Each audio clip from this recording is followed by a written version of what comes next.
GST for ecom businesses is something you want to make sure you understand and get right so that you're not underclaiming or overpaying GST.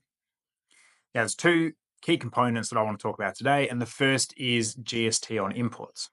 So, when you manufacture your product overseas and you import it into Australia, you generally have to pay the customs fee and the GST to release it from the wharf. Now, you'll see on that customs invoice that there is a component that is GST, and it's just GST. It's not 10% of the amount or anything like that. The line will just say GST, and then it'll have the amount. And usually that's a few $1,000s at least.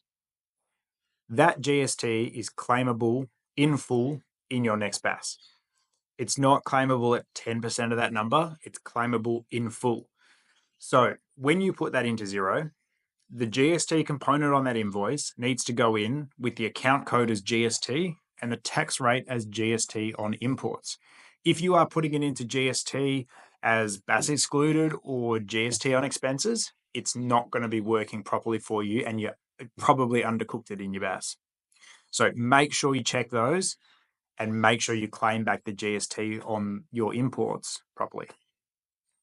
The second one is GST on exports. So if you sell your products overseas and you export it within the timeframes, etc., then you don't have to pay GST on those sales.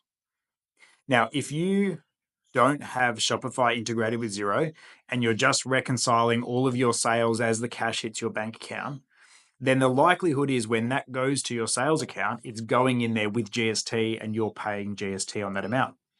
Now, if you sell 100 products for that $100,000 worth of products for that BAS, there's potentially 10 grand of GST. Now, if 50% of your products are going overseas, then you've potentially just paid an extra 5 grand of GST you didn't need to. Now, there's two ways you can deal with that. The first is that you go and look at your Shopify reports at the end of each month and you can see your sales by location. And then you just make sure that you're only paying GST on the sales that were made to Australian customers.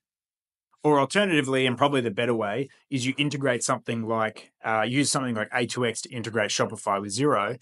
That way, when the sale is done, Shopify will automatically work out the GST based on where that product was sold to. So those are two things from a GST perspective that you really want to be keeping an eye on so that you're not paying more than you need to.